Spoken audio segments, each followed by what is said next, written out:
We've been deceived about the murder in Southport, and the lies continue to spread. In this context, Nigel Farage has just revealed explosive new information exposing the scale of this cover-up, and all the evidence points to Keir Starmer, this authoritarian Prime Minister who is deceiving the entire nation. Today, we'll analyse these revelations and update you with the latest hot news from across the country. Before we start, don't forget to like and subscribe to stay updated on the latest news in UK politics. Can say to you right now is I know a hell of a lot more than the British public know. A hell of a lot more. I've been completely silenced. I dared, the day after Southport, to do a video to say, can we please know who this man is? Was he known to the authorities? Why do I feel we're not being told the truth? The level of demonisation I came under for that from both front benches was astonishing. From media commentators, demonisation on a level that I'd never even experienced. Now I'm told by the Speaker of the House of Commons, I can't ask questions about it in the House of Commons. Parliamentary privilege is out of the window. Even rumours today that the court case, which is due in January, every effort is being made to defer it. Right? Yeah, this is what's going on. We are witnessing one of the biggest cover-ups we've ever seen in our lives. And I won't say any more than that. I genuinely would never wish to be in contempt. The murder case in Southport has turned into an incredibly strange and perplexing situation since the moment it occurred. From the very beginning, the initial information provided to the public caused confusion and raised many suspicions. The early details seemed to contradict each other, but over time, everything appears to be unfolding exactly as many had previously suspected. It seems there's nothing surprising about the gradual revelation of the truth, and each step forward only serves to reinforce the initial doubts. The trial for the Southport murderer is scheduled to begin on January 20th and is expected to last between 4 to 6 weeks, continuing to unravel the mysteries surrounding the case. Before the trial begins, a shocking admission has been made by Nigel Farage, a figure no stranger to controversial statements. This admission has not only surprised the public, but also fueled growing anger and frustration among the people, particularly those who've been following the case since the very beginning.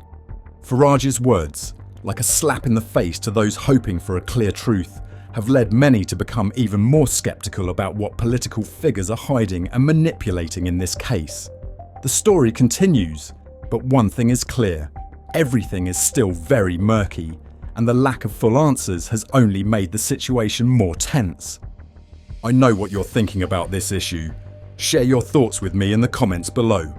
A noteworthy event recently drew significant attention as hundreds of farmers gathered in the town of Llandudno, where the Welsh Labour conference was being held, to take part in a protest using tractors. The purpose of the protest was to oppose changes to inheritance tax introduced in the recent budget. Tractors, trucks and agricultural vehicles formed a long line outside the Cymru conference venue, where Prime Minister Keir Starmer was giving a speech. The protest organisers, called Dagon YW Dagon, which translates to enough, have called for strong unity between farmers and rural communities. Those taking part in the protest brought not only tractors, but also muck trailers, lorries and four-wheel drive vehicles with trailers, all to send a powerful message of opposition.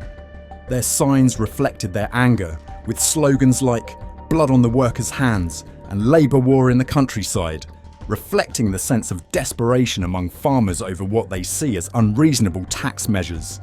Throughout the protest, the blaring horns of the tractors echoed down the pedestrian streets, ensuring that the protesters' message could not be ignored. Protesters chanted, "Save our farms," while trying to make sure that the politicians at the conference could not dismiss their demands.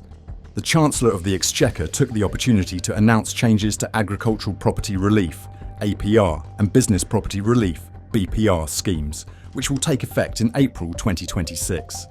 According to these new changes, the first £1 million of agricultural and business assets will be exempt from inheritance tax.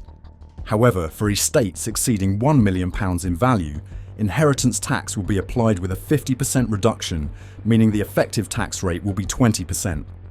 Debates over the impact of these changes have erupted as there are discrepancies between figures released by different government departments. Data from the Treasury suggests that under the new regulations, 3/4 of farmers will be exempt from inheritance tax. However, farmers do not trust these figures, pointing to data from the Department for Environment, Food and Rural Affairs, DEFRA, which shows that 66% of farm businesses have assets exceeding the £1 million threshold. The growing disagreement between the parties has intensified the debate.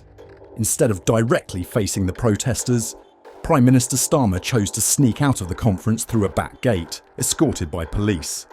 This action sparked strong criticism from farmers, including Gareth Wynne-Jones, a well-known figure in the rural community. He criticised the Prime Minister for not daring to face the public or speak directly to those who voted for him. Meanwhile, Prime Minister Starmer returned to London, leaving hundreds of farmers in Llandudno, where they continued to express their disappointment and frustration. One female protester bluntly said, "He snuck out through the back door too scared to face the people who voted for him."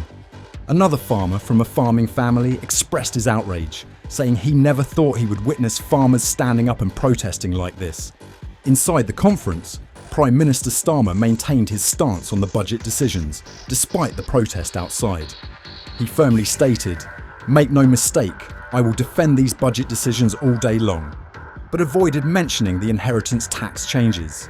Instead, he continued to insist that his decisions were necessary to face harsh financial realities and stabilise the economy.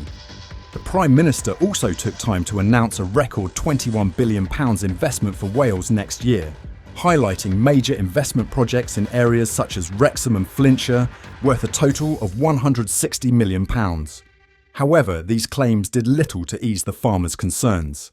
They warned that changes to inheritance tax would have a severe impact on agriculture, from food prices to the survival of farms. A farmer from Snowdonia, who wished to remain anonymous, stated that the changes in the budget would have dire consequences.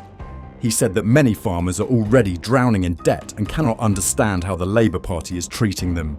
"We feel like the Labour Party hates farmers," he said, warning that if the government does not change its stance, supermarkets will face shortages, with more empty shelves in the aisles. In another development, a pro-Palestine protest at University College London, UCL, yesterday attracted significant attention, not only because it was a political event, but also due to the disruptive nature of the protest. The Czech foreign minister, who was invited to speak about the war in Ukraine, was unable to continue his speech after the protesters loudly interrupted. It is reported that the group stood up and shouted slogans such as "Free Palestine" and "From the river to the sea," while accusing the Czech minister of genocide.